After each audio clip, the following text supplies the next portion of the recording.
Hello, this is Dan Ferrisi, Editor-in-Chief of Commercial Integrator, and welcome to AV Plus, the podcast for the commercial AV integration industry. I am freshly back from PSNI Summersummit held in Houston last week, and I found it incredibly informative in terms of what managers and executives within the commercial AV channel are thinking, what they need to prepare for, and how they can optimize their businesses for maximum success. To get further perspective on PSNI Supersummit, I've invited Chris Miller, who is Executive Director of PSNI, onto the podcast today to discuss some of his takeaways and some of his thoughts on how integrators can operate their businesses even more effectively. Welcome to AV Plus. So happy to have you. As always, please like and subscribe to our YouTube page, and please subscribe to the AV Plus podcast on Apple and on Spotify.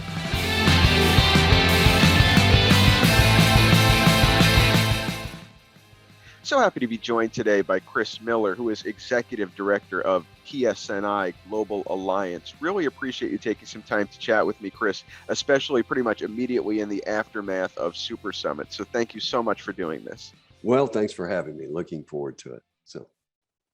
So, PSNI is obviously a very well-known organization within the commercial AV industry, and Supersummit obviously is a very well-respected thought leadership brand within our industry. But for those who may just want to get a refresher or a primer, can you kind of give a top-line overview of the value that PSNI provides and also the value that Supersummit provides each year in terms of providing real, genuine, brand-agnostic educational thought leadership? Yeah, so PSNI was actually started in 1986. And like so many, in those days, integrators were really referred to as dealers, and dealers of typically broadcast or some AV type equipment. Today, it's shifted from being just a best practices organization to it's now a more of a commercial built for purpose network, a true alliance of those integrators and service providers, not only in the AV space, but in those tangents of the ecosystem in the IT and the cloud space as well. Today, we're more than 230 vetted and licensed locations throughout the world.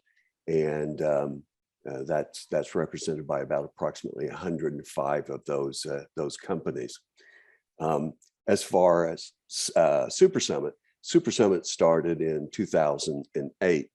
What we did that was slightly different, and we've kept this structure, is that we have a portion of the event that is a leadership-centric meeting. But we really focus on a high-level manager-level meeting. So rather than have a leadership conference and golf and those things for the leaders and owners to just do, we believe decisions are being made more and more at the manager level. They're much more in line with what's going on every day. That's not all the case, but in most cases it is. And we wanted peer-to-peer managers come together and share their ideas and experiences and really take away those things that they could wrap their arms around as a team and take back and put into place, rather than just one individual that would come to a leadership conference and then come home and tell all their managers what they heard or learned, and then work as a management team. And you saw that in action. It's been a very successful format, great speakers, world-class speakers always, but with a much more of a collaboration kind of style and atmosphere. Yeah. As you know, this was my first Supersummit, and I was very, very impressed. I've been very privileged as editor-in-chief of CI to be able to go to a number of different thought leadership conferences, whether it's, NSCA's Business and Leadership Conference, or in this case, Supersummit, and just get a real sense of what those managers, those executive leaders, all of them together are thinking about, what they have their eyes on, and how they're looking to pivot their organization. So people were talking about leading with emotional courage. They were talking about the possibility of bracing for a potential, mild or moderate recession, and with all the different fiscal matters going on at this point. Also, the idea of kind of capital being disempowered and labor being empowered in terms of there are actually, more jobs in some cases than people to fill them. And therefore, if you're a very highly qualified and talented individual, you almost can kind of name your terms and how companies have to deal with that.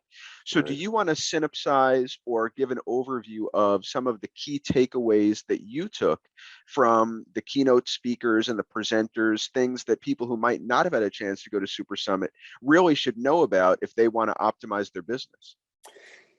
Yeah, as you saw, Dan, we took a slightly different route this year compared to prior years. We've never been a technical conference. We've tried to be a very broad-skilled, diverse speakers, so that we brought a more diverse management team, and everyone got a little bit that was more, related to what they do. This year, we took it even to a different step. Certainly, given the circumstances of the last few years, networking was first and foremost of importance. If you ever read much about alliances or networks, and it's something I do and have done for many, many years, you find that those the success of those alliances are dependent on trust. Period. Flatline. And if you can do so much through virtual, you can do so much through other types of engagement, but nothing replaces being in the same room with someone to build trust. So when you shake it all down, all of these meetings have one underlying reason. It's their trust building, their networking, their opportunities for people, but first and foremost, their trust building. So when you bring people into the room, and this year, that was our number one goal, is bringing people back together, reestablishing some of that trust.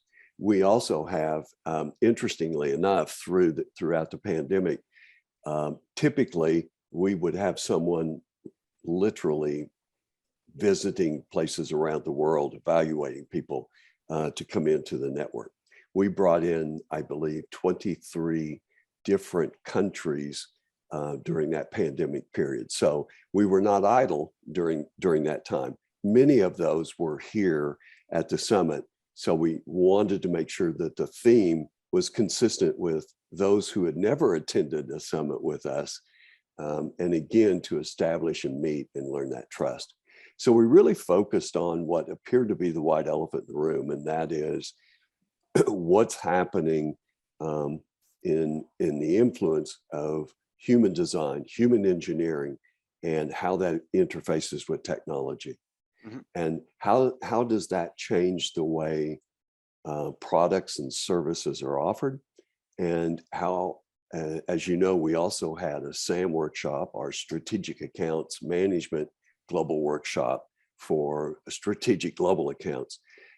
And again, nothing was about sales. It was all about the same theme: is what's the role of the human in technology? How does that play out? What are those things that are, you said it, cross currents? There are headwinds, there are cross currents. There's so many things coming and going that are impacting companies today, that most of our speakers, as you said, once we set the economic basis, the political and the economic factors that we will be challenged with over the next few years, we really wanted to come back and say, okay, how do humans interface with this technology, and what do you take to the customer in empathy, understanding, and expertise that helps them achieve what they need to achieve with their customer that is more than just products and technologies, to absolutely fit within their shoes, to understand what they do every day, and to build that rapport and trust as well. So we took that a couple of different directions. As you know, we looked at research from surveys taken around the world of how customers are dealing with their employees and how they are looking for that balance from work to home to back to offices. We're also spent time looking at,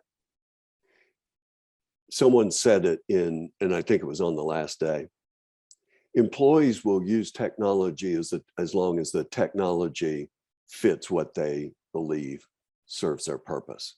So it's no longer, and we heard this theme repeatedly, it's no longer just putting technology in their hands and telling them to use it. They're saying, I'll use technology when it serves my purpose. Right. And that's a very interesting dynamic, because it puts all the power really where it should have been. And I've been in this industry, as you know, a long time, and it hasn't always been this case. It puts all of the power onto the end user and the customer of our end user to determine what that technology looks like, because they won't use it if it doesn't serve their purpose. So I think that was kind of the theme. Does that kind of sum up some of the things that we talked about? It was a long day. Yeah, no, I think it definitely it rings a bell to me in terms of what the key takeaways were. And having brought up, other conferences as well, for example, NSCA BLC, it also aligns with some of the thought leadership I heard there. So there does seem to be some commonality when you bring these managers and these executives together, and they kind of they meld their minds and they think about what are clients wanting, what is the terrain that I'm navigating right now. Right. I remember, and I don't remember the gentleman who said it at BLC, but he basically said, read less minds, ask more questions. The idea is, don't come in assuming you know everything that the client wants. Say it's a courtroom or something. I know courtrooms backward and forward, and I know exactly what you want, or a conference room or an education space. The idea is kind of approach it almost as a tourist. Be willing to ask questions. Well, what do you want to do here? What's your recommendation here? And I don't think it doesn't undercut your expertise. What it does is, once you ask all those questions and act like a tourist and get a full sense of what the client wants and what the customer wants, then your expertise comes into play, and you can say, oh, so that's what you want. In that case, let me recommend this to you. So I think there's sometimes can be, I think, a tendency toward hubris, where we know our industry so well and we know our technology so well, and we've had so many hundreds or thousands of successful applications over the years, that we lead with a certainty that might actually cut against listening to the client and meeting their needs. Does that resonate with you? Absolutely. And we have some unique situations in that we do, and you might have heard me say this at the beginning of the event, we do on average 15 to 20 different engagements worldwide every week. So we do somewhere between 700 and 1,000 engagements throughout the world a year. And that in itself, brings its own set of human interaction, communication, collaboration challenges. We have to address those internally in order to put our best foot forward externally. Mm-hmm. One of the things that Shane Snow said that was so empowering to me was, and one of the reasons I brought Shane in this year, is internally integrators, and they'll relate to this. We have oftentimes been our own worst enemy internally. We have some friction between sales. We have friction between design, and then some friction between integration. We have some friction between project managers and end users and salespeople, because everything is so custom all the time that there can be processes in place, but still there are those things that get derailed all the time. And so we never really tend to work at our best when we're all on the same page. Some get closer than others. And the closer you get to it, the more profitable you tend to be. The farther you get from that center post, the less profitable you become, because it then becomes all about which side wins versus whether the customer wins, right? Which brings them all back together. So one of the things that we wanted to do as well, when, like Shane said, is teams don't work best when everybody thinks the same. Teams work best and only when different opinions come to the teams. How you handle that becomes how successful you become. And we felt like that was something that needed to be addressed, not because of any incident or any company. It applies to small companies as well as large. And as you know, we have small and we have some of the largest in the world in our organization, and they all face that challenge. So where do we get profitability anymore? We have to get it wherever we can get it. And it's not always from the manufacturer. We've got to improve processes, become more efficient. And as you go wider and throughout the world, you increase risk and impose potential disaster in profitability. So that's where all clear heads need to come together, really think about how can we use our different opinions and our different approaches to really do better together. So that was, a part of the theme. Shane did a breakout session on that, thought he did a great job. And it's not that we need to change much. We just need to change a little bit to look at the talent and the skills we have in our companies and think about how we make that work best for the customer. And then things then start to come together all the way around. So and it has nothing to do with technology. It's all human interaction. I agree. And I'm glad that you spotlighted Shane in particular, because I spoke to a number of the Supersummit attendees, obviously, and it seemed to be a consensus that of all the keynotes, and really everyone was impressive, whether it was Scott Amix or Ron Insana or Charlie Wartzel, everyone seemed to pinpoint Shane as the very, very strongest presenter. And something that I've kind of had in my head since then, and you alluded to it in your previous answer, was his argument against cognitive entrenchment. Exactly. This idea that I have a solution and it's worked for me for 5 years or it's worked for me for 10 years and it always gets the job done. And therefore, I'm almost incapable of conceptualizing another solution. Exactly. So then, to the point that you made, you need to have a different perspective in your organization so that it kind of knocks you out of that entrenchment, because there could be, if you have a solution and I have a solution, and we kind of butt heads and come up with something, we could reach a peak higher than we've ever reached before, because there are limitations to my vision and limitations to your vision. But when they come together, we can surpass those limitations. So that really seemed to resonate with a lot of people. And whether they were PVPs or CSPs, I heard a lot of people cite Shane in particular.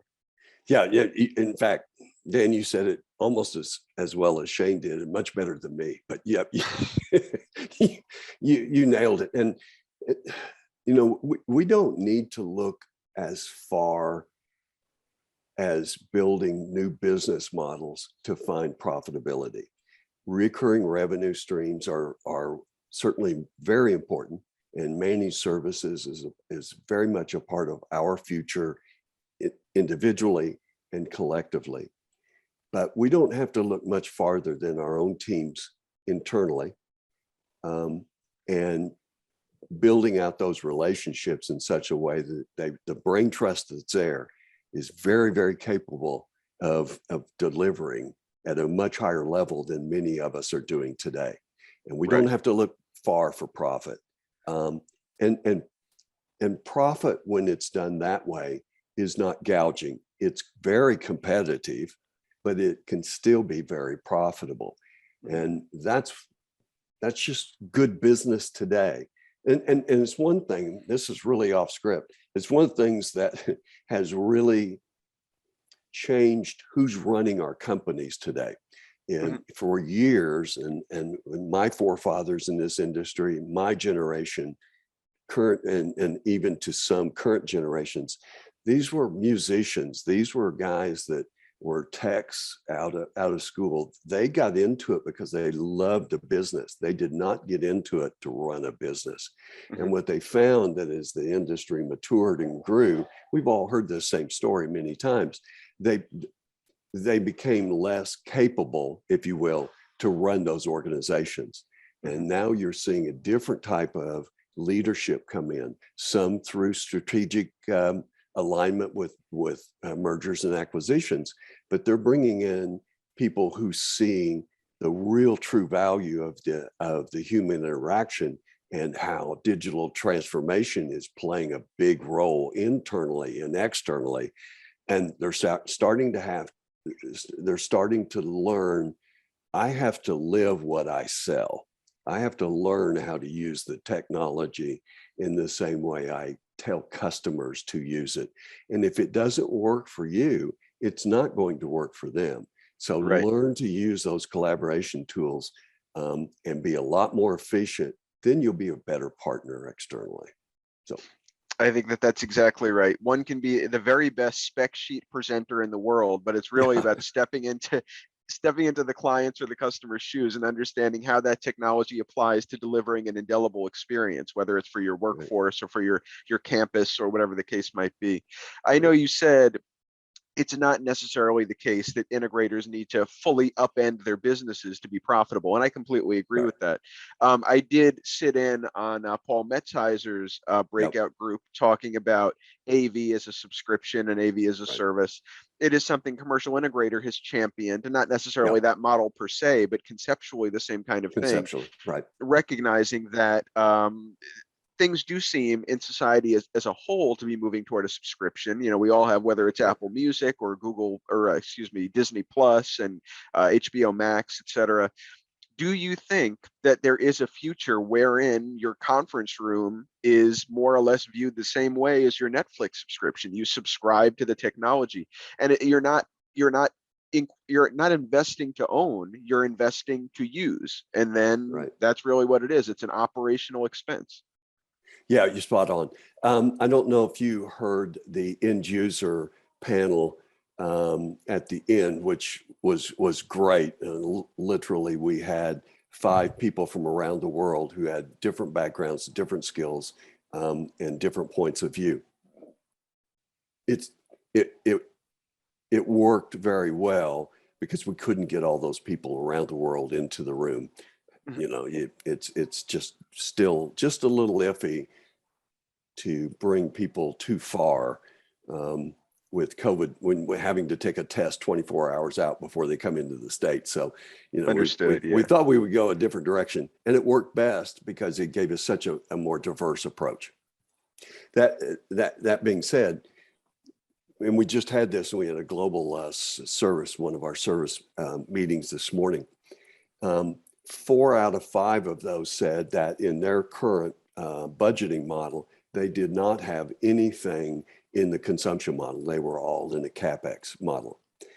One in the higher ed space said, yes, they are starting to look at that model.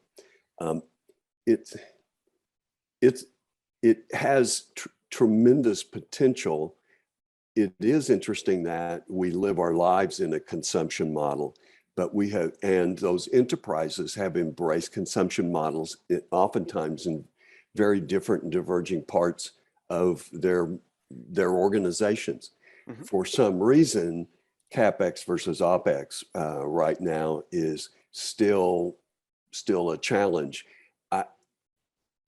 I find that our account teams are still a little bit uneasy delivering that message. They're very cautious that they will come across uninformed or not fully being able to tell that consumption model approach. And it is, on the surface, it makes a lot of sense. And when you drill down to the numbers, it also makes sense. But you have to really learn it, rehearse it, get very comfortable with it. And I tend to see salespeople, at least those account managers, still a little they're a little tepid on presenting it. I don't think that in and of itself is stopping it from working. But I do think it's something that we have to stay tenacious with and keep putting out there as an option. It's a good option for the integrator, and I believe good for the customer, because it allows you to bundle those products, those capabilities, and those services all in one in a very predictable manner. And it's not a lease, and it's not CapEx, but it is something in between that has a tremendous amount of potential. So yeah, we think it has. One of our integrators in the Netherlands did Schiphol Airport, and it is all a consumption model. And it started out as a large consultant contractor bid, and by a lot of effort and a lot of time, that integrator was able to move that to a recurring revenue model on a 24-hour by 7 support base. So it is possible to do it. And they have been very pleased, to my knowledge, with that model.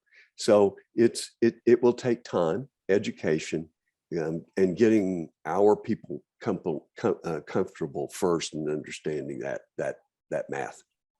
But I'm there. I believe in it. Yeah, I agree with you. It certainly can be done. I recognize that buy-in takes time, and you need to have proof of concept and proof of execution. What I will say is, having sat in on Paul Metzheiser's session, sometimes you'll go to a webinar or a panel or something, and you can tell people are disengaged because as soon as they stop speaking, there are no questions, there's no engagement. In this particular case, I wanted to talk to him after the fact, and I had to wait a good 20 minutes because there were so many questions. There was so much engagement. And I was happy to have to wait because it's nice to see people are really engaging with it. It's not just perfunctorily listening to the conversation. It's actually trying to conceptualize how this might work for my firm. So I took that as an auspicious sign. Yeah, it's you're spot on. And we have 2 organizations that we've aligned with. And when we align with a service provider, it's more than just, can you offer that service? They have to learn our system. They have to learn our approach. They have to be integrated into our culture. We don't just stay on the outside of each other and, hey, if we get an opportunity to bring you some business, let's do it. We have another organization worldwide, Econocom. And Econocom is about a $7 billion technology funding organization that is very deep into the IT side of that throughout Europe and many other parts, and even in the States at this point. So, there aren't a lot of companies who do this and do it well. There are some, and they have really learned to commit to this model. You have to commit in time, resources, and expertise to understand technology, and then you have to have patience to wait it out. Paul goes through the same thing. You're right. We had so many questions. We will set up another webinar, and just as a follow-up, because we didn't get to all the stuff. So I think that's very promising to see. A half hour has flown by, so I really appreciate your time, Chris. Are there any closing thoughts you might want to offer about PSNI, about Supersummit, about the vital role your organization plays in terms of giving integrators and vendors an opportunity to work together and learn from each other and partner with each other, or anything else about Supersummit and it as a thought leadership event, really brand agnostic education to benefit and serve our channel? Yeah, you summed it up just very well. We are growing. We have a very specific agenda, a strategy, an approach worldwide. You'll see many new service offerings on a global scale this year. We're always evaluating new integrators who fit the model, especially those now in the IT space who would be interested in learning more about the Alliance. We're always looking for manufacturers who that have capabilities for distribution worldwide. We certainly, one of our goals is to standardize more on products, but not just in the States, looking at standardizing those products and having those companies having the reach worldwide, because as a service organization, the more we can standardize, the more efficient we can support and service worldwide, especially in the collaboration space. We have diverging broadcast and streaming organizations, digital signage organizations, other things that are part of it. And that's not a perfect fit for some of those manufacturers, but many of those core manufacturers who have a global approach to growing their business, they might want to touch base with us. Absolutely. Well, thank you once again, Chris, for allowing me to touch base with you and for allowing me to participate in Supersummit in Houston last week. It was a real treat. So I'm grateful to Haley and to you for enabling that to happen. Again, so happy to have been joined by Chris Miller, who is Executive Director of PSNI Global Alliance. And I look forward to chatting with you soon, Chris. Take care. My name is Dan Ferrisi, Editor-in-Chief of Commercial Integrator, and please check back with AV Plus next week for more great content just like this.